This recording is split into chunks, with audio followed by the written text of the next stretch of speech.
As you witnessed here, the 7.8 magnitude earthquake hit in southern Philippines, Salangan City.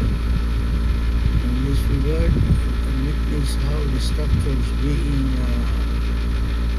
broken, stumbled down on the floor or on the ground. So on this matter, we assume that the earthquake is so strong and very, very dangerous on this day.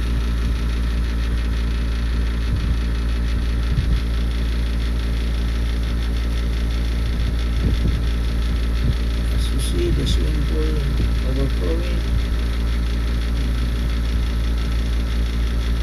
It's so worried due to the shaking up and many structures damages.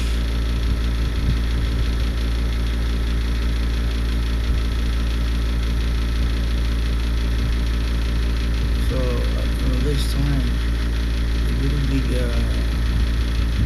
shopping center stumbling down the ground.